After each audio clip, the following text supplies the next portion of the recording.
Melanie Collette, and we are coming to you live from beautiful Cape May County, New Jersey, via SHR Media and High Plains Pundit Talk Radio and Television. We are very fortunate to have with us David Wilson, who is the president of Equifinancial, LLC, and he's going to talk to us about digital lending for small businesses. We haven't been able to get our guest on the phone yet this morning, so I don't know. I may have to call in audible. We shall see. But that's the plan. Usually I have my guests on the phone before we get started, but so far no luck. But that's okay. We have lots to do before we talk to our guest anyhow. Hope everybody had a fantastic weekend. First and foremost, I want to make sure that I thank our sponsor, Eva Rosenberg, aka Tax Mama. She has two wonderful books, Small Business Taxes Made Easy and How to Deduct Everything. If you go to her website, taxmama.com, she also will answer your tax questions, which is very nice, for free. She is Money Talk with Melanie's tax expert, and she's been in the biz for 20 some odd years. Fantastic, and knows her stuff. So if you have any type of tax questions, tax issues, the Tax Mama is where you need to go. Now, let's see, what else do we have? If you want to know who my guests are going to be in advance, the best way to do that is to follow any of my social media, such as Twitter at Money Talk Mel. And also, you can follow my Facebook page, which is at Money Talk with Melanie. That is the way to grab my facey, as the nickname. As the nickname is referred to. You can grab my Facebook page. Also, if you want to contact me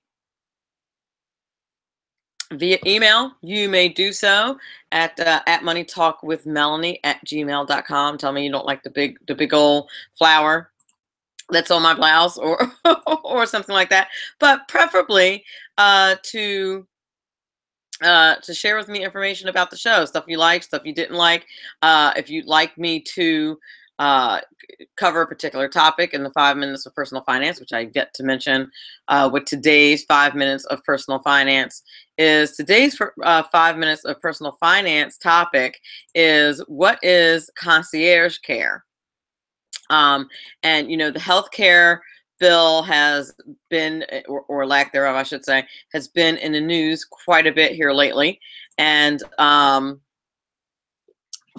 thought, you know, instead of always harping and whining about the healthcare bill and what my darling Republican Party is not doing about it, then maybe we should start talking about some alternatives. So I thought that we would talk about what concierge care is in the 5 minutes of personal finance today. So hopefully you'll find that informative and interesting later on at the last segment of the show. Finally, if you'd like to be a guest on the show, like our esteemed guest, Mr. David Wilson, you can do so by giving me a call at 937-756-6639. You have a book, you are a Politico, you have an innovation that you'd like to talk about. You're in the business of making money and you're an all-around expert. Give me a call as a guest on the show. Now for Melanie's I should be calling it that, Melanie's Money Talk News Report. Amazon. And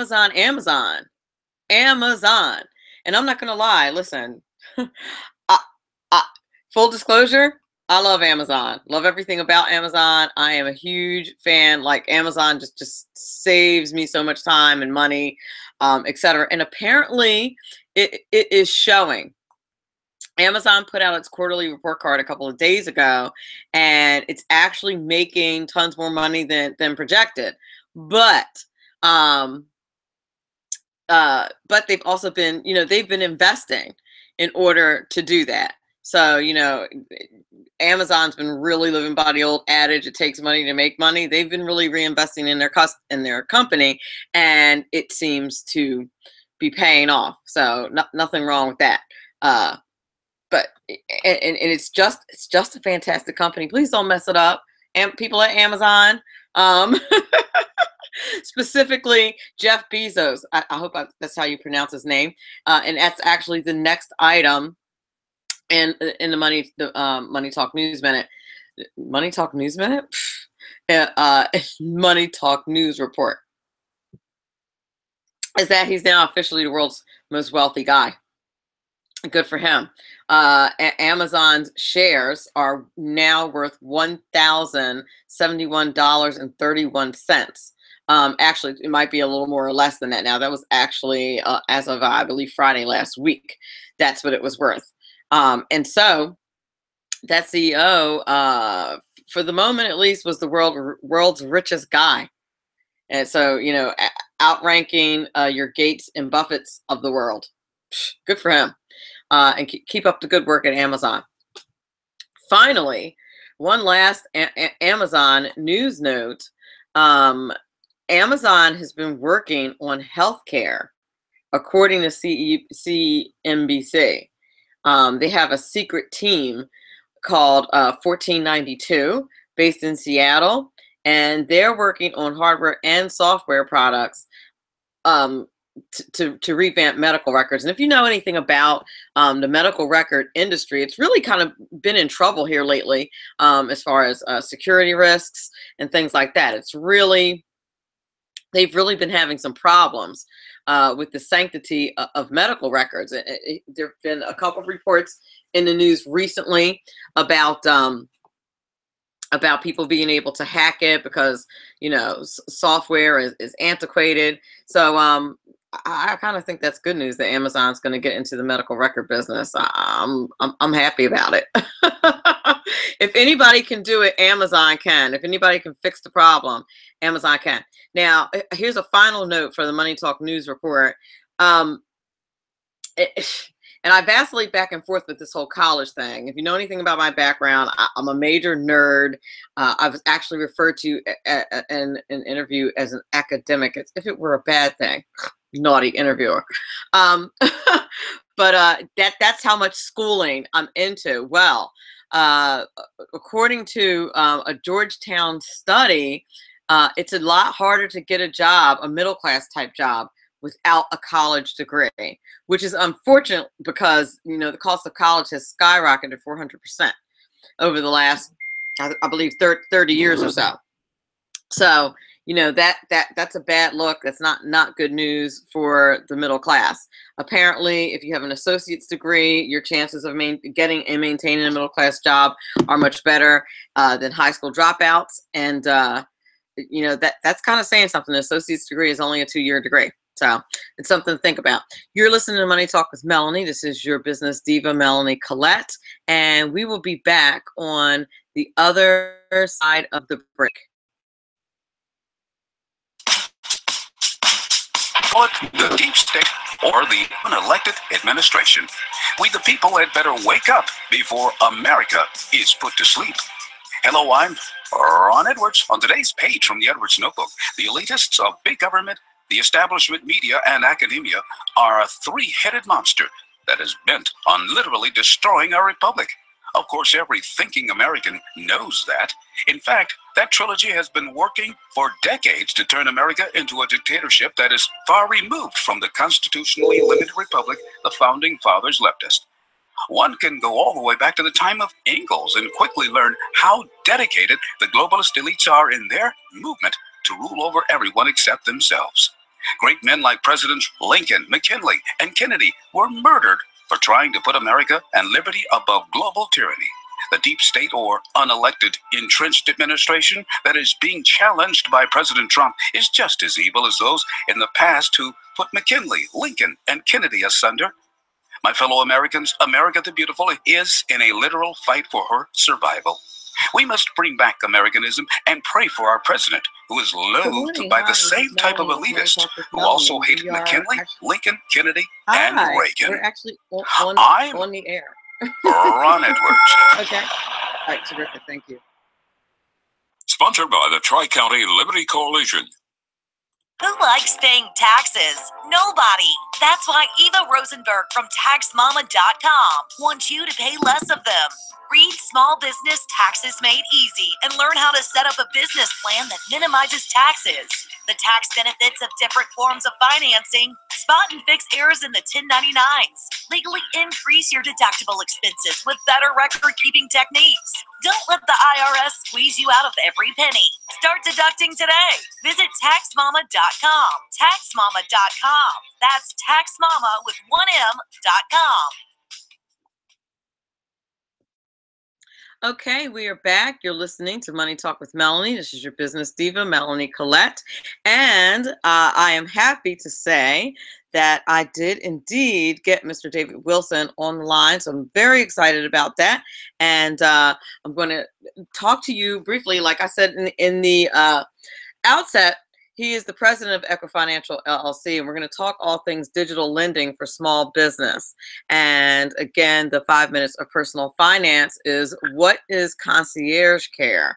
So we're going to talk a little bit about that. But before we do, a bit about David Wilson. I've actually been wanting to get him on a show for quite some time, but busy people are hard to get on your show. Imagine that. So, so I'm very, very pleased to have him on a show this morning. Equifinancial is located in Florida. It's an integrated group of companies that provides investment strategies, insurance, pension, estate and tax planning, real estate sales and construction, development services to clients all over the United States. So, and that includes several prominent sports and entertainment clients.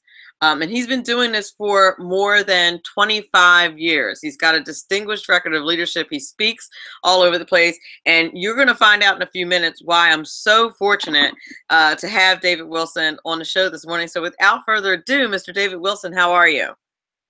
I'm doing fantastic, Melanie. How are you? I'm great. I'm great. I'm a little groggy. I mean, it feels every bit of a Monday morning. I don't know about you.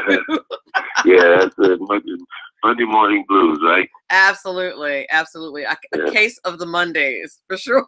For sure. So is there anything that I left out of your bio that you'd like to tell the audience about? Yeah. Well, you know, I think, and I just like to jump right into it. I think we're in a very interesting place in this country when it comes to finance, and obviously there's always been a discussion of financial literacy. But I think the big challenge or issue now is the flow of capital. When people ask me, what is the next growth industry in America? And I say it'll be dictated by the flow of capital, because unfortunately, we have not been getting the flow of capital into small businesses, into startups and technology and et cetera at the pace that we need to create jobs. So that's kind of one of the major focuses of Equifinancial and some of the other businesses that we have that are in the financial services industry, is to try to create a more efficient flow. Like, we had an interesting conference in Miami. It's called NAB, which is the National Association of Black Hotel Owners. And it was a great conference. You had people from all over the country. If there were one drawback that I saw, there wasn't a lot of financial institution that would be financing hotels. And why do we finance hotels? Because they create jobs, you know? And we have to create jobs in this country. So I think wherever there's challenges lead to opportunities. That makes a lot of sense. That makes a whole lot of sense. And you know, that's been a drawback for quite some time in our economy. Yeah. It's been a situation. And now we have a pro-business growth, business friendly president. So hopefully it's going to take that in another direction. And you can already kind of see signs of that, I think. Mm-hmm. Yeah. And part of it is that if we can kind of, you know, cut back some of the regulations, that would be really, really helpful.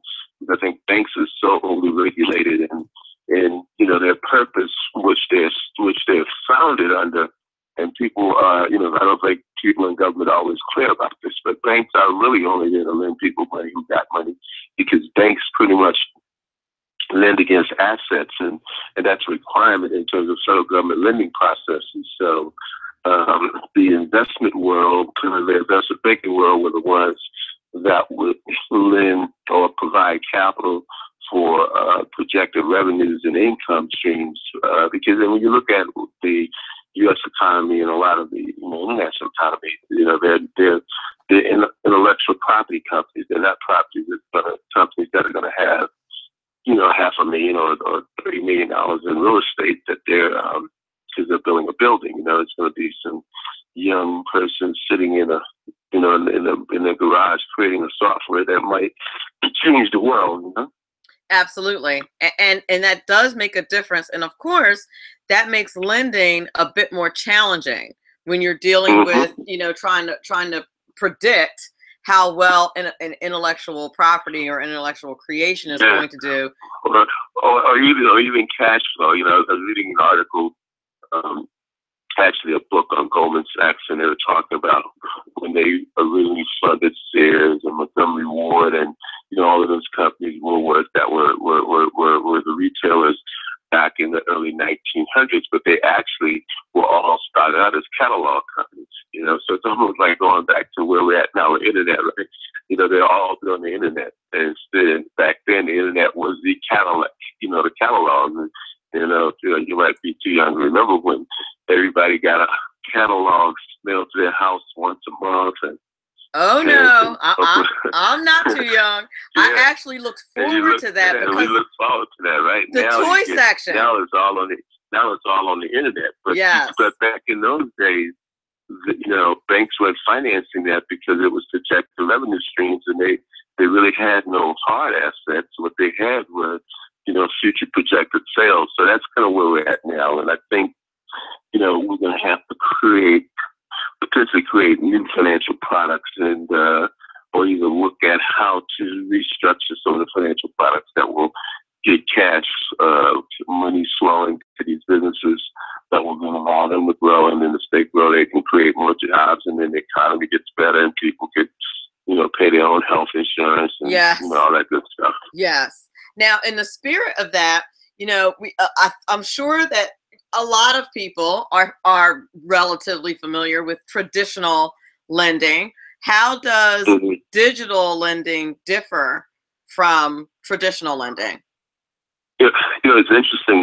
This industry that has popped up where there are companies out there, and I get calls and emails all the time where they are lending against the cash flow that's going into one's bank account. So if you got deposits of $60,000 a month, or I guess $20,000 a month, depending on what your deposit is, they can lend you their percentage of that, like a third or something like that, and you pay it back over a 6-month period, and I think some of them will stretch out over a 12-month period, and they take it out, they debit it out of the client's checking account every month. It's actually quite cheaper than factoring, because factoring can be very expensive for businesses. I'm not so sure, and it's cheaper than factoring. I'm not. And you don't have to have assets that is lending against a track record on the deposits that are coming out of your check, deposits that's being deposited in a business's checking accounts. I find that very interesting and unique because it was something that did not exist, say, 4 or 5 years ago. And folks might be thinking, well, that's expensive. But let me tell you, if it gets you over the hump, that's what you do, and that's what being an entrepreneur is, until you can get to that next clear space where you first start borrowing money from families and friends, and then you may get to the point where you can go to a bank, but then ultimately you may have to go to investors and investment banking if you're going to really grow and scale up your business. The other thing that's interesting on the internet lending, on online lending now, is the ability to do that through what is called the American Jobs Act. Most people know it as crowdfunding. The crowdfunding was just one component of 5 titles under the American Jobs Act. But even with crowdfunding, because it can be done over the internet, I'm not so confident the longevity of crowdfunding, because the investors tend to be small, and the investors don't recognize that there's no liquidity in their in what they're investing in. Do Do they not realize that? That was, I said, do they not realize that people who are donating to crowdfunding accounts, do they not? People don't understand that there's literally no real return other than the fact that the product will be produced for your own enjoyment, so to speak. Well, you have the like the GoFundMe pages and etc., which is sort of charity. It's not like what we call the equity funding, which is what the Jobs Act is more of an equity funding type of situation. So that, when you put your money in GoFund, you're probably not going to get anything back. Maybe unless they were like going to give a product or something like that, because somebody was creating an album or something. But in the equity crowdfunding, which is actually, governed by securities law and the SEC, mostly the last study I saw was the maximum individual investment has been $87. So, if someone's putting in $87, they're not that sophisticated of an investor. Right. And they probably, it's just not a secondary market at this particular point for crowdfunding. But, again, it's a step in the right direction. So it's not a critical statement I'm making. It's just a step in the right direction. Sure. And I mean, listen, it's definitely a creative way of raising money, for your company. If you can do it, and if you can get the public at large excited enough about whatever it is that you're doing, then hey, you know what I mean? But I actually had a crowdfunding expert on maybe 2 weeks ago. I'm sorry, say that again. I said I actually had a crowdfunding expert on about 2 weeks ago. And okay. Yeah, and we were talking about the whole crowdfunding and how it's done and when it's done and when it would be appropriate to do it. So are there some advantages to digital funding over traditional funding? And I mean that on both sides. Let's start with the entrepreneur. And then we'll go to the banking side. As an entrepreneur, are there some advantages over seeking out digital funding as opposed to the traditional funding methods? Well, as an entrepreneur, I think you should always be seeking funding. Constantly. It's like a shock. You should never sleep because you never know when your need for funding is going to pop up sometimes. I mean, and you never know when an opportunity. So you should always be aware. I often tell people that advise that they should be having lunch with their bankers at least once a quarter. Keeping a relationship, find out what's going on. It's like, we're getting after money is like trying to find a friend when you need one, the best friend before you need it. So you always want to be looking after and looking for opportunities to have access to capital. And I think that it just depends. I mean, for young people who don't have a lot of contacts and relationships, and they got less because they're more in tune to social media and through, connecting that way, where in the old days, as John Houser, so you made your money the old-fashioned way, you earn it. You right. Got out of your office, you went to banquets, you went to luncheons, you did dinner, you volunteered on boards, and you created a network of relationship through the things that you're involved in. And so you would, hopefully you would collide with bankers and et cetera. But the typical person today are not colliding with banking. And frankly, the people who can actually make decisions or close enough to the spot of making decisions, they don't particularly exist anymore. They have representatives in the branch versus someone at the branch that can make decisions. And depending on what banks you're dealing with, the decisions may be made out of North Carolina or New York or something and not. Because we have very few corporately headquartered domiciled banks in the state of Florida, and particularly, large ones. They were all merged and et cetera. So we got more community banks, and community banks got a tremendous amount of restrictions. So I think it's a combination of two.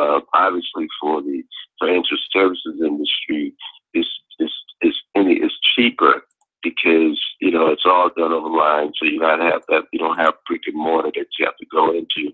And I think that's what banks sound like, but they keep the brick and mortar because it's like advertisement. Okay, we're here, but by Right. the same token, what are they doing there other than maybe taking the boxes, cashing checks, or taking applications, but no real results is being got done there because it's being sent to someone else to be ran through a matrix and determine whether you get a loan or even a credit card these days. And it's funny because in the old days, there were people who had what I call lending authority. And I would always ask the banker, what is your maximum lending authority? And that means what can you make a decision on without having to run it up a flag pole to a Well, committee.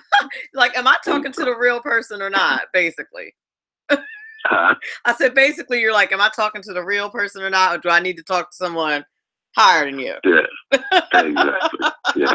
I want to know Yeah. ahead of time because I know what kind of money I'm asking for. There's a matrix, virtual reality computer making decisions on who's getting loans. And actually, it's the matrix computer's decision maker. So it's some computer making a decision who gets a loan versus a human. And sometimes, it's tough with the computer, right? Because, the computer doesn't take into consideration nuances that there can be in those situations, like the type of business it is, business trend. I mean, listen, maybe they have algorithms. They haven't put that into algorithm. Any kind of human elements of, okay, let's see what the body of work of this person's been. They've been in business for 25 years. Maybe we'll give them a little bit more on that. It's like pure financial algorithms, I suppose. And, I've been talking to old bankers, a lot of them have passed away now, but, they made loans based on relationships and people who they knew, and frankly, when you look at it, they did pretty darn good. It wasn't until we had all these algorithms and things that the first big, banking crash took place in the late 80s of financial markets because Interesting. over leveraging, and from there on, it's been kind of consistent that way with technology making decisions, and people are able to create what they call financial engineering and create products that didn't really make a whole lot of sense, and it blows up. Well, algorithms are only as good as the programmer that invents it. And I think, or I should say that writes it is more accurate.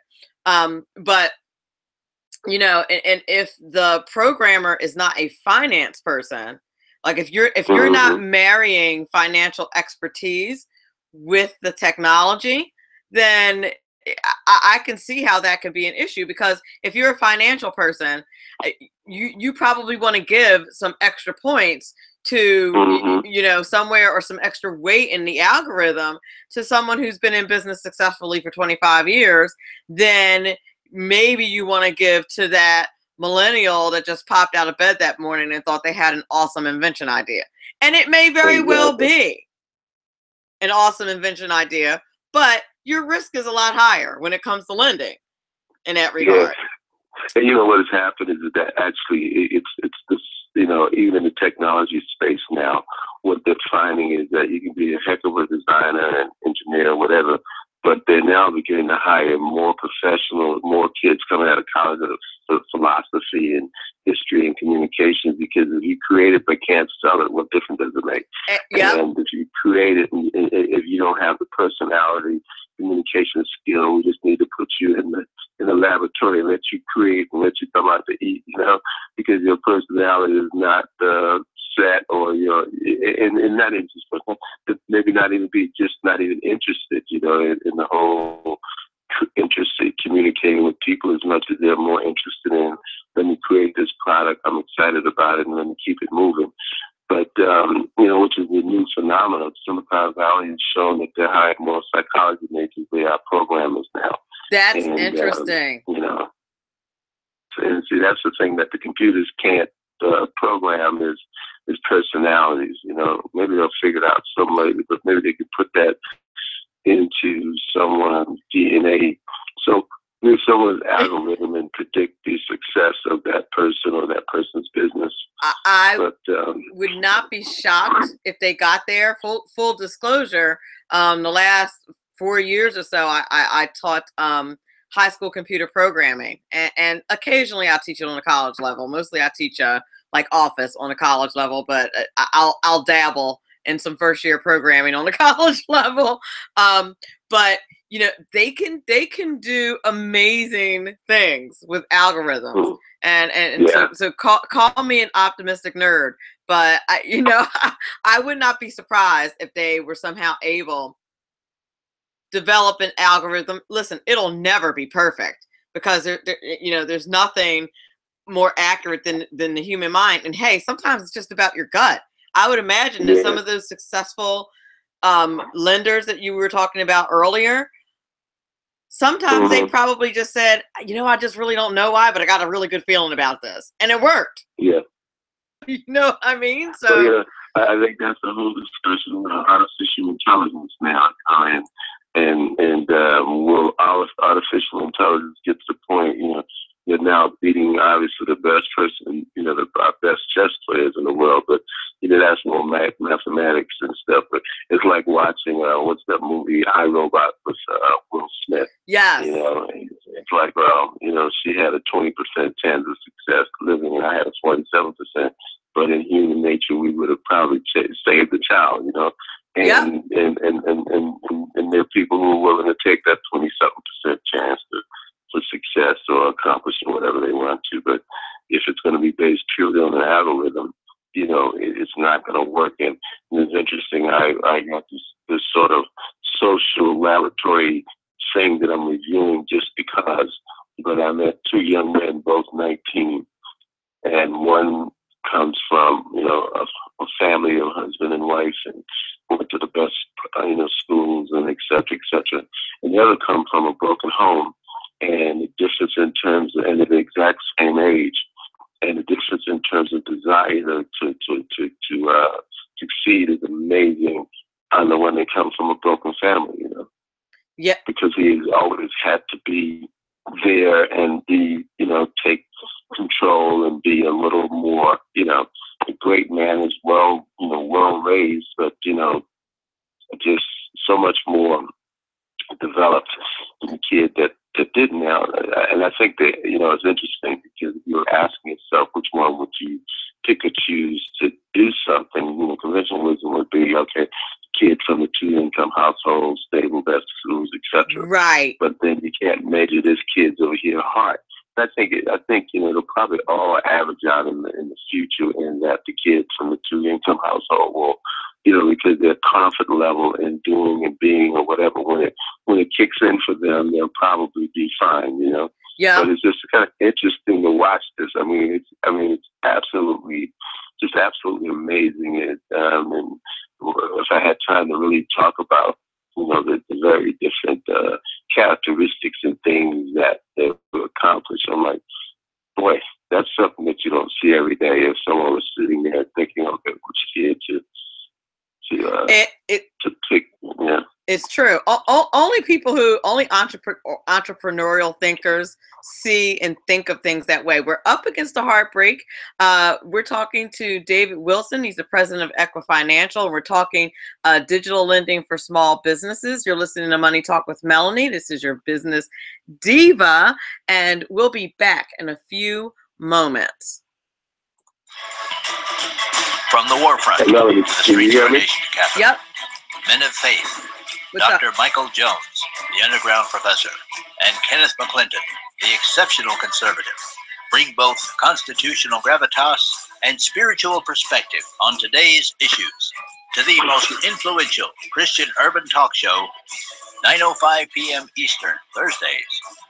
It's a new day on New Day, Black and Red.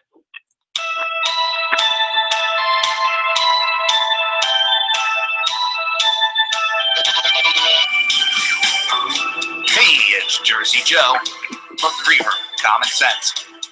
You can catch me every Wednesday night, 8 p.m. Eastern Standard Time on shrmedia.com. That's every Wednesday night, 8 p.m. Eastern Standard Time, shrmedia.com.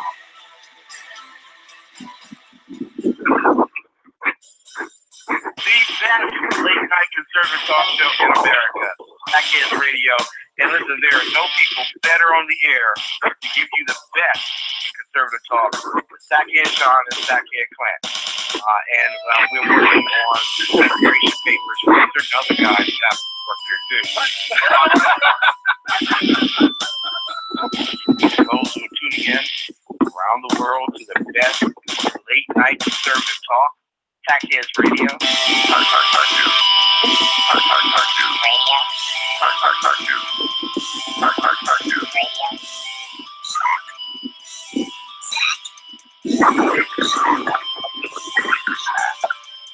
best late night conservative talk show in America.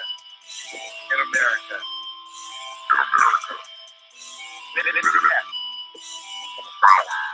this web, it was a large, I'm pretty sure it was the biggest spider I've ever seen. Times are dark.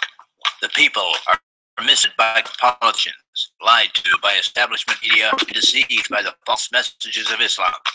A nation looking for direction needs a guide. It needs a man with a cane. I'm Dave Milner. Join me on Spreaker, SHR Media, Pundit Press, Live Rebooting Liberty, and YouTube for a unique brand of commentary on the unpleasant blind guy, because the truth is not always pleasant. Who likes paying taxes? Nobody. That's why Eva Rosenberg from TaxMama.com wants you to pay less of them. Read Small Business Taxes Made Easy and learn how to set up a business plan that minimizes taxes. The tax benefits of different forms of financing, spot and fix errors in the 1099s, legally increase your deductible expenses with better record-keeping techniques. Don't let the IRS squeeze you out of every penny. Start deducting today. Visit TaxMama.com. TaxMama.com. That's TaxMama with one M.com. Okay, we're back. You're listening to Money Talk with Melanie. This is your business diva, Melanie Collette. And we have Dave Wilson from Equifinancial on. He's the president of Equifinancial. And we've been talking to him about all things digital lending for small businesses. So if a small business wanted to take advantage of your services and look into obtaining some digital funds of their own, how would they go about doing that? Well, we're down in Miami, Florida, and literally, and I think because we don't particularly offer overline financing, we're going to be launching our Quote Jobs Act platform November 1st. And we're going to be looking for second stage companies that are looking to raise capital that's got, a product and matching them with companies that are mainly private equity funds and venture capital funds that are interested in that industry. Because that's the other thing that people got to really focus on is that when you talk to a lender, and even banks, you got to know what their space is. Most people, when they want to raise money, they sort of do a buckshot approach to it and talk to everybody who they feel got money. And it's kind of good to let people know what you have available, but it's very time consuming. So the most important thing is to know, is this bank, for an example, interested in real estate transaction versus intellectual transaction versus import-export? One of the things that I found to have been quite interesting is that there are international banks that are got U.S. operations, and a lot of times they need to do CRA loans and minority loans and et cetera, in order for them to expand. And oftentimes you can kind of go on the internet and pull up a federal report and see how these banks or any bank in your community is doing in terms of their ability to meet the federal benefits requirements for CRA loans, minority loans, and certain loans in different zip codes and et cetera. And that's why I say, if someone's an entrepreneur, they got to spend as much time always looking for money and developing their product. That makes a lot of sense. Thank you so much for being on the show this morning. I really appreciate it. I hope to have you back. Thank you. Because we can talk about all things financial products. Your company certainly offers a lot. So I appreciate you being on the show this morning. You have a great day. Exactly. And I encourage banks to really individuals to really maintain their financials constantly keep their financials updated so that when they do need money, they walk into a bank and not 3 or 4 months later for them to put their financials together because, that speaks to, their financial acumen. So there's a lot of moving parts. But having said that, this is the greatest country in the world, and I think that, we have to get the flowing of capital because we've got to create jobs. In order to create jobs, you got to finance businesses. There you go. Absolutely. Thank you so much. My pleasure, and good luck to all your loyal listeners. Thanks very much. You have a great day. Okay, you too. Bye-bye. Bye. Dave Wilson, everybody, president of Equifinancial. Fantastic advice, lots of good information. So we're going to, it's really, really good guys. Like him. Let's talk a little bit about the 5 minutes of personal finance and concierge service. As you all probably know by now, Congress was unable to deliver any kind of healthcare bill. I'm not even going to get on my soapbox about that. I'm going to leave it alone for now so that we can talk a little bit about concierge healthcare, concierge care as it's known. And I just thought that I would introduce the audience to the concept a little bit because some people haven't even heard of it. Sean Hannity talks about it on his show quite a bit as well.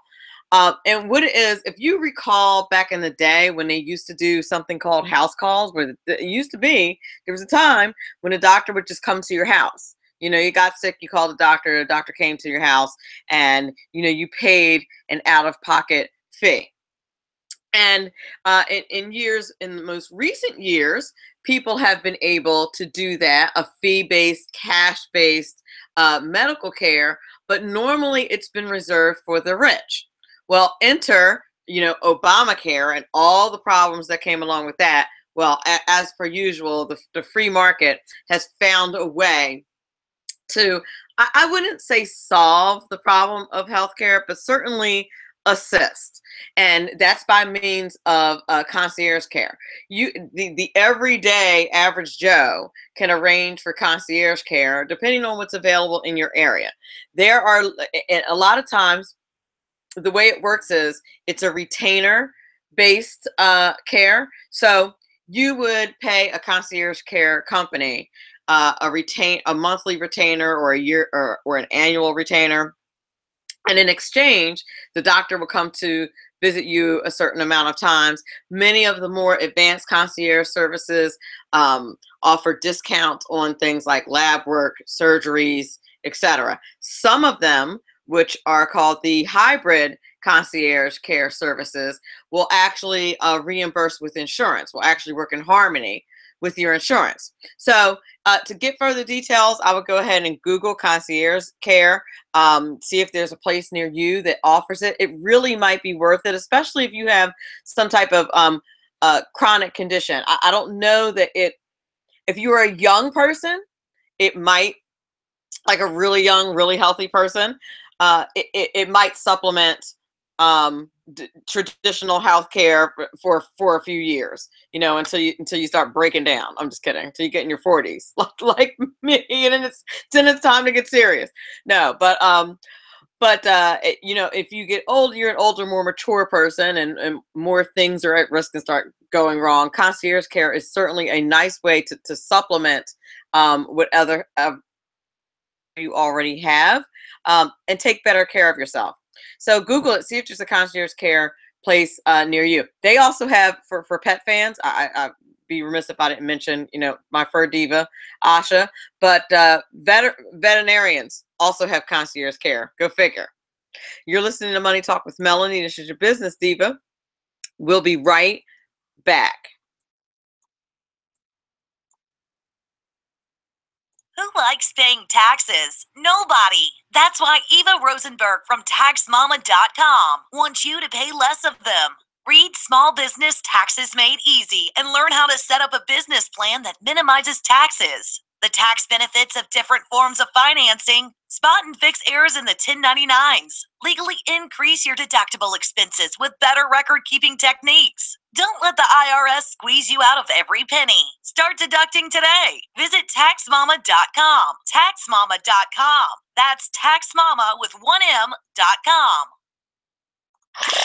Conservative media done right. You're listening to the SHR Media Network. Hey, it's Sean from the Sackheads Radio Show. Also one of the owners here at the SHR Media Network. Are you opinionated? Have you ever wanted to do your own show? Have you ever heard somebody like the Sackheads and go, yeah, I could probably do that better? Well, now's your chance. Send me a 5-minute clip at sackheadsradio@gmail.com, and maybe you can be part of the SHR broadcasting team. sackheadsradio@gmail.com. Times are dark. The people are misled by corrupt politicians, lied to by establishment media, and deceived by the false messages of Islam. A nation looking for direction needs a guide. It needs a man with a cane. I'm Dave Miller. Join me on Spreaker, SHR Media, Pundit Press Radio, and YouTube through the SHR Media page for a different kind of commentary on the unpleasant blind guy. Because the truth is not always pleasant. Hey, this is Mim from Freedom Fest, the world's largest gathering of free minds. Join your friends from SHR Media at the beautiful Paris Resort in Las Vegas, Nevada, July 19th through the 22nd for 3 amazing days of liberty-oriented discussion, investment advice, and the Anthem Film Festival. It's our big 10th anniversary, featuring keynote speaker William Shatner and Freedom Fest favorites, including Steve Forbes, Jim Rogers, Lee Edwards, David Boaz, Doug Casey, Dinesh D'Souza, John Stossel, Lisa Kennedy, Grover Norquist, Peter Schiff, and many more. Don't miss out. Register at freedomfest.com for $100 off the regular registration rate when you use the all-caps code SHR Media. Thinking from a left brain and doing the job the American maggots won't. BZ is fundamentally changing America one diaper at a time. Just when safety pin manufacturers are running out of metal for the diapers of the leftists, where the speech is free, but the drinks are not. The Bloviating Zeppelin's Berserk Bobcat Saloon can be heard every Tuesday and Thursday night, commencing at 11 p.m. Eastern and 8 p.m. Pacific, where pushback is a requisite art form in and of itself. Let your ossicles be truly liberated when you listen to the Bloviating Zeppelin's Berserk Bobcat Saloon, only on SHR Media Network. No ferrets were harmed in the making of this ad. Conservative media done right. You're listening to the SHR Media Network.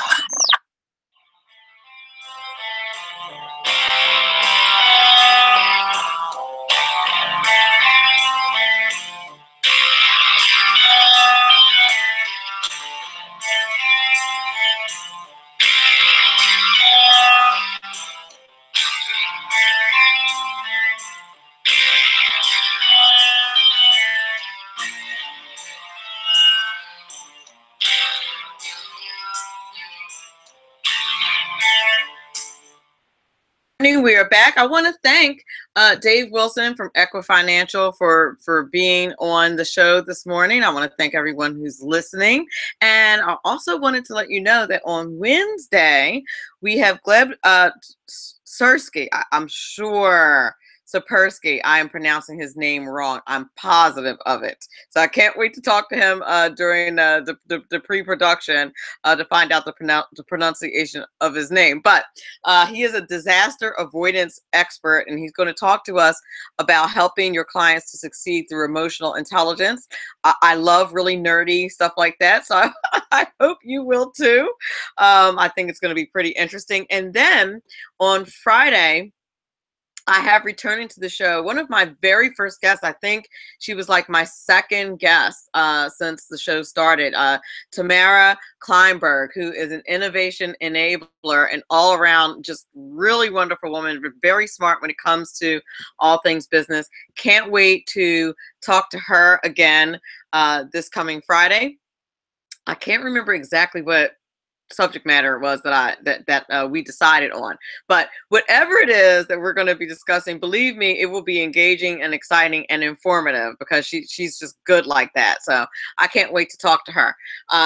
Like I said, oh goodness, don't forget to check out Money Talk with Melanie this coming Wednesday, 10:05 a.m. Eastern Standard Time. Remember, all of this is important because it is your money.